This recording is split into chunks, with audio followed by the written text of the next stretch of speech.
Hoje falaremos de um novo normal. Meus caros brasileiros, depois da pandemia induzida a propósito do coronavírus, agora se começa a falar de um novo normal. Como deverá ser esse novo normal? O que pensar sobre isso? Na realidade, estamos numa encruzilhada da nossa história. Ou aceitamos, como muitos pretendem, uma utópica governança mundial, uma submissão voluntária a um novo autoritarismo sanitário, ou escolhemos a santa liberdade dos filhos de Deus, que nos vem da fidelidade aos princípios resultantes da boa ordem posta por Deus na criação, o que é, para um católico, a única solução verdadeira, o que é para os brasileiros a única solução verdadeira. Com a alegria de nossas almas, tomamos conhecimento de um pronunciamento de um bispo admirável, o bispo de Trieste, na Itália. O arcebispo-bispo de Trieste, Dom Giampaolo Crepaldi, foi secretário do Pontifício Conselho de Justiça e Paz, é, hoje em dia, membro do Pontifício Conselho para a Pastoral dos Imigrantes e dos Povos Itinerantes e preside o Centro Internacional de Doutrina Social da Igreja, Cardeal Vantiu.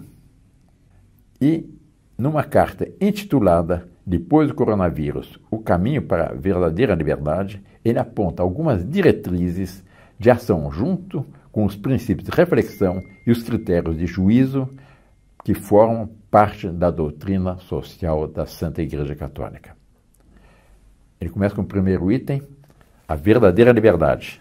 Ele diz: a verdadeira liberdade é plenamente valorizada pela aceitação da verdade. O futuro próximo deverá ser da verdadeira liberdade, não para reivindicar uma liberdade absoluta, mas para voltar a respeitar a liberdade que temos para viver segundo as distintas realidades naturais, desde a família até a empresa, desde o bairro até a escola. É uma grande ocasião para superar uma liberdade artificial e construir uma liberdade real e natural, expressão da essência da pessoa humana e dos fins autênticos da comunidade política, diz ele, e eu completaria, segundo a ordem posta por Deus na criação. Outro item, a volta ao estatismo. Claro, eu estou resumindo as palavras dele, então eu tirei as 10 centrais. Será necessário prestar atenção para evitar a volta ao estatismo. E ele chama atenção para o risco de um novo estatismo que poderia talvez distribuir recursos do tipo assistencial, mas que dificilmente será capaz de promover uma recuperação econômica, social e justa. Um sistema sanitário subsidiário, diz ele. Muitas vozes exigem que o Estado Central volte a apropriar-se do sistema sanitário. Isso é, que aqui no Brasil seria o SUS. A doutrina social da Igreja propõe, a esse respeito, o princípio de subsidiariedade. Uma estrutura social de ordem superior não deve interferir na vida interna de um grupo social inferior, privando-o de suas competências, mas sim deve sustentá-las em caso de necessidade e ajudá-las a coordenar sua ação com as demais componentes sociais. Creio, continua o bispo, portanto, que dever-se-ia planejar o sistema sanitário, isto é, o sistema de segurança social, e no ponto da saúde pública, não segundo uma recentralização, mas em uma clave subsidiária, baseando-se no princípio de responsabilidade, tanto das administrações locais como dos corpos intermediários. É necessária uma subsidiariedade responsável e coordenada que conte com a participação privada das instituições religiosas que tenham também uma vocação sanitária e das comunidades locais. Eu comento, quem aqui no Brasil não se lembra da ação benéfica das Santas Casas? Quando praticamente 75% da sanidade pública era garantida pelas irmãs de caridade, gratuitamente, e não havia pobre que não fosse atendido. E no Brasil inteiro havia as Santas Casas de Misericórdia, fundadas, aliás, pela rainha Dona Leonor de Portugal. Na França, aliás, também. Como se chamavam os hospitais antigamente? L'Hôtel de Dieu, Hotel de Deus. Isto é, os pobres, os necessitados eram acolhidos no Hotel de Deus. Continua o bispo. Outro item. A liberdade de educar. O novo estatismo laicista suscitou, como reação, um desejo positivo de uma escola familiar verdadeiramente livre do Estado. É necessário dar espaço às famílias naturais e às famílias espirituais da sociedade civil. Nesse sentido, o Dom Crepaldi, arcebispo de Trieste, cujas palavras estão comentando, em 2017, advertia, no artigo muito bem feito, contra a tendência do Estado querer expropriar os filhos de suas famílias. Aliás, o que disse depois o Papa Bento XVI, quando afirmou que há um sagrado direito dos pais à educação dos seus filhos. É um direito que não se pode renunciar. São os pais os responsáveis por seus filhos, pela educação dos seus filhos, não é o Estado. Outro item. Demolir a maquinária do Leviatã. Em nosso país, na Itália, segundo ele, mas também no Brasil, eu diria eu, o centralismo estatal se concretiza em um sistema burocrático muito rígido. Durante a pandemia, viu-se a diferença entre os trabalhadores do setor privado, preocupados com o seu futuro, e os trabalhadores do setor público. Na maquinária pública, na estrutura pública, com tantas garantias, mais uma vez registraram-se erros e lentidão. Aqui no Brasil, muita corrupção. Há decênios continua pendente a reforma administrativa. Reduzir a burocracia exige uma grande reforma capaz de replanificar o serviço público, diferenciando dos conceitos de público e estatal. Quer dizer, é preciso reduzir a máquina do Estado, é preciso reduzir o atual paquiderme estatal que pesa tanto sobre a nação.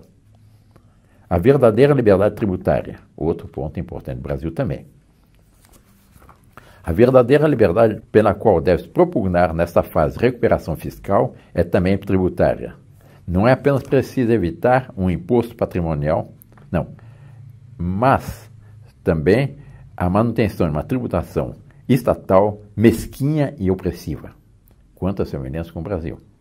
O sistema tributário deve ser proporcional às famílias e às empresas. A propriedade privada não deve ser absorvida pela dureza dos impostos e tributos. Isso é trecho da Rerum Novarum. Para ajudar as famílias e as empresas, não se deve conceder uma miríade de subsídios, mas sim abaixar os impostos, redescobrindo o significado fiscal e social do direito natural e da propriedade privada. Recorda também o bispo de Trieste que a família e a nação vêm antes do Estado e das instituições supraestatais, e que é necessário evitar que financiamentos depois do coronavírus tragam novamente um europeísmo ideológico que esmague a nação, condicionando a sua vida e a sua liberdade. Quer dizer, ele é contra a ideia de uma Europa unida, ele é a favor do respeito das autênticas autonomias das várias nações. Novos poderes no horizonte. Ele adverte para um outro perigo para a nossa liberdade, no qual deve-se prestar muita atenção num futuro próximo, em que é possível a emergência de novos poderes supranacionais motivados pela necessidade de fazer frente às emergências. O coronavírus foi uma experiência mundial. É possível que, sobre a base dessa experiência, se produzam novas emergências, talvez do tipo ecológico e ambientalista. Aqui no Brasil, a mesma coisa. Para dar motivos à restrição das liberdades e instaurar formas de planificações centralizadas e de controles uniformizados. Durante a pandemia, vimos, na Itália, uma amostra de forças que empurram para um globalismo baseado num, entre aspas, novo humanismo, quer dizer, um pseudo-humanismo. Outro item, a liberdade, e com isso ele termina, a liberdade ou é verdadeira ou não é livre. Por último, conclui o bispo de Trieste, será impossível percorrer o caminho da verdadeira liberdade sem a liberdade de nascer, uma vez concebido, de ser procriado e de um modo humano, de nascer protegido pelo coração de um pai e de uma mãe, de não ser obrigados a morrer pela vontade de outros, que nos fazem crer que morremos pela própria vontade, e sem a verdadeira liberdade de educar nossos filhos.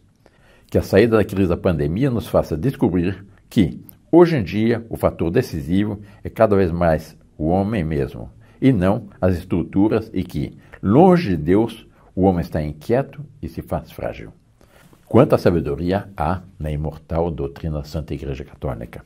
Pensamos na Nossa Senhora Aparecida, Rainha do Brasil, que inspira nossos bispos para que difundam também em nossa querida e sofrida pátria pensamentos tão oportunos, princípios tão oportunos, resultantes da doutrina social da Igreja Católica Apostólica Romana. Nós estamos fazendo nossa parte, faça também a sua, divulgue entre amigos, deixe seu comentário, clique aqui embaixo.